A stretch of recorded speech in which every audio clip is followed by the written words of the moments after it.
Welcome to YouTube channel Ikan Salon Pagaralam.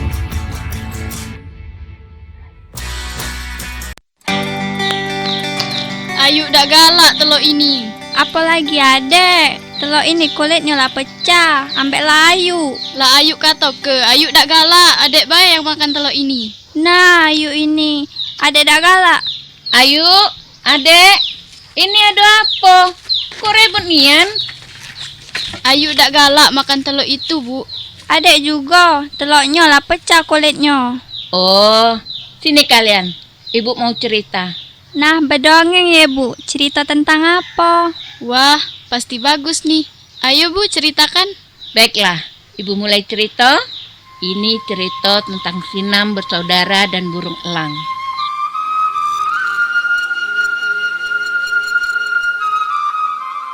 Awal cerita dikisahkan, ada seekor elang yang terbang di atas sebuah lahan kebun bunga milik keluarga Sinam. Keluarga Sinam memiliki 7 anak gadis yang cantik-cantik, dan ayahnya memiliki kebun yang luas dan kekayaan yang sangat banyak. Anak-anakku, ayahmu akan memberikan seluruh lahan kebun dan kekayaan ayah untuk kalian semua. Asik, aku akan merasakan memiliki kekayaan ayah semua. Tak mungkinlah ayah akan memberikan semua kekayaannya kepada kakak sendiri. Aku kan anak pertama, jadi wajib mengatur dan mengelola semua kekayaan milik ayah.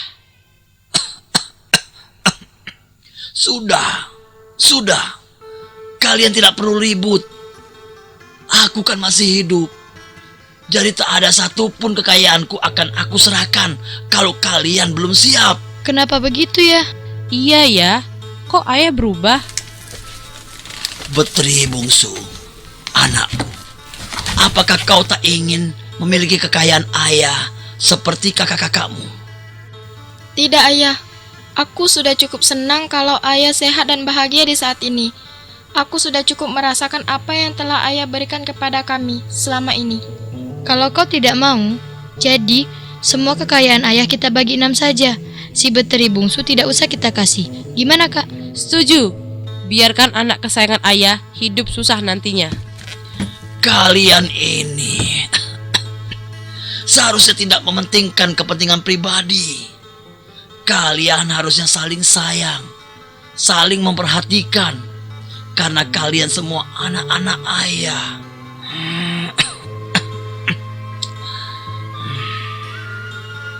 Karena kalian belum siap memiliki kekayaan ayah, ada satu syarat yang harus kalian jalani. Yang pertama, kalian boleh berkebun di kebun ayah sampai kalian memiliki suami.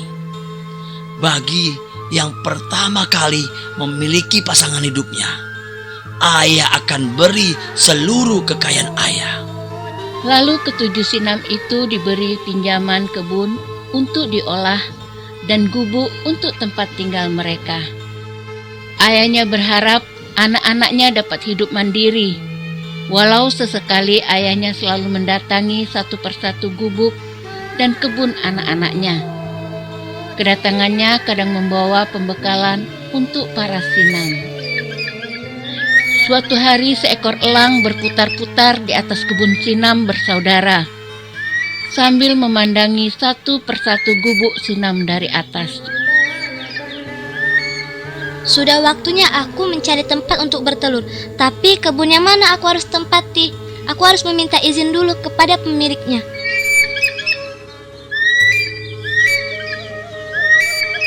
Sepertinya di bawah itu kebun milik Sinam 6. Aku harus ke sana. Bertenggerlah sang burung elang di kebun bunga kakak beradik sang Sinam. Sang elang tiba di kebun Sinam yang pertama. Kelik, kelik, numpang bertelur. Kelik, kelik di kebun bunga. Kelik.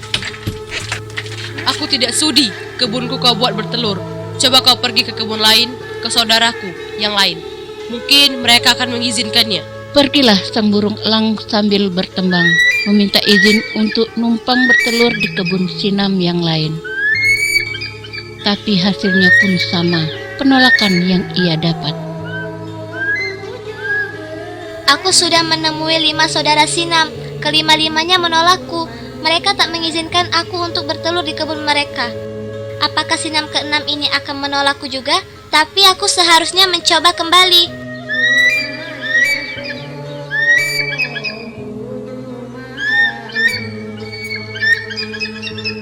Sampailah elang itu tiba di kebun Sinam yang ke-6.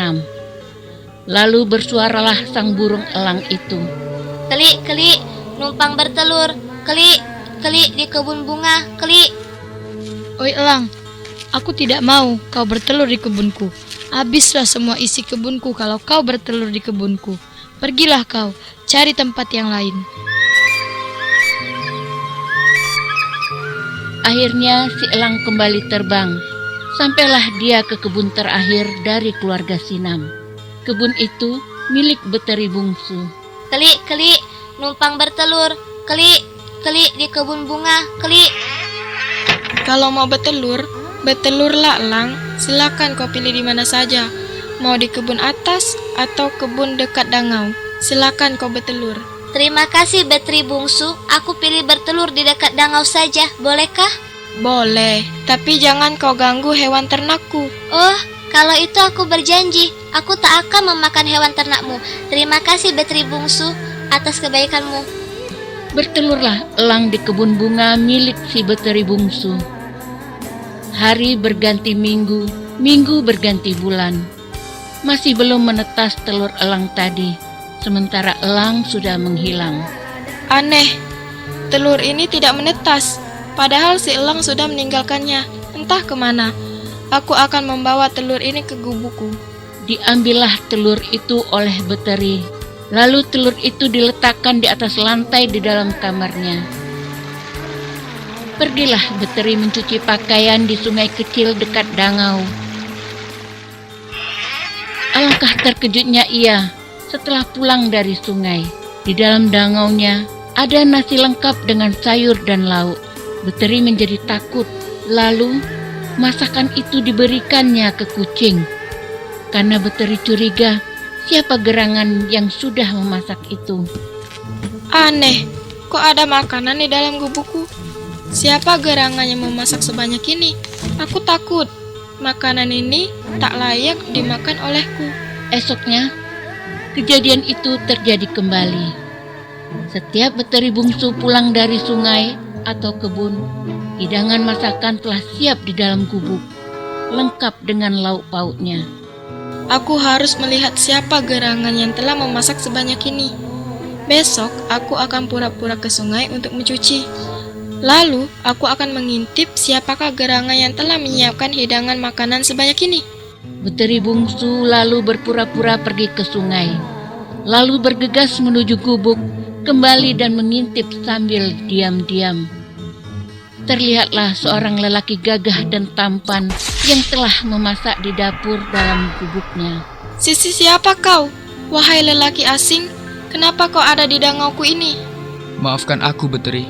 Kau janganlah takut. Aku ini pangeran yang diutus untuk jadi suamimu. Maksudmu, kau jangan berbohong. Benar, Beteri. Aku ini seorang pangeran yang menjelma menjadi telur. Sebenarnya, elang itu pun jelmaan diriku. Aku memiliki kemampuan itu dari jampi sihir Nujum kerajaan. Dan Nujum itu telah mengutukku. Aku dapat kembali sempurna sebagai manusia, asalkan ada wanita yang baik hati mau menjadi istriku. Terus, apa hubungannya denganku? Kau baik, Beteri Bungsu. Aku sudah membuktikannya. Apakah kau sudi menjadi istriku? Aku mohon, kau mau menerima keinginanku demi menghilangkan kutukan ini, Beteri.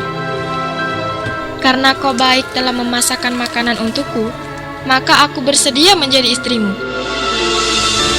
Akhirnya, Beteri Bungsu menikah dengan sang pangeran. Kutukan pangeran pun hilang. Lalu semua kekayaan ayahnya diberikan kepada Beteri. Namun, dengan kebaikan hatinya, kekayaan itu dibagikan kepada kakak-kakaknya. Keenam kakak pun berubah baik dan sayang kepada Beteri. Beteri dibawa pangeran ke kerajaan di ilir sungai dan tinggal bersama pangeran di dalam kerajaannya.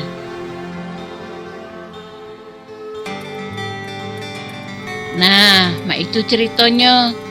Jadi, kalian berdua tuh harus akor, saling memperhatikan dan saling menyayangi satu sama lainnya. Karena kalian berdua kan duluran. Jadi jangan galak ribut bae. Iya Bu, Ayu salah. Maafkan Ayu ya Dek. Ada yang salah yuk, nak menang dewek. Mak mano kalau kita makan telur ini berdua, biar nambah nikmat. Nah, itu baru setuju. Bagi 2 ya yuk. Nah, ini baru anak ibu.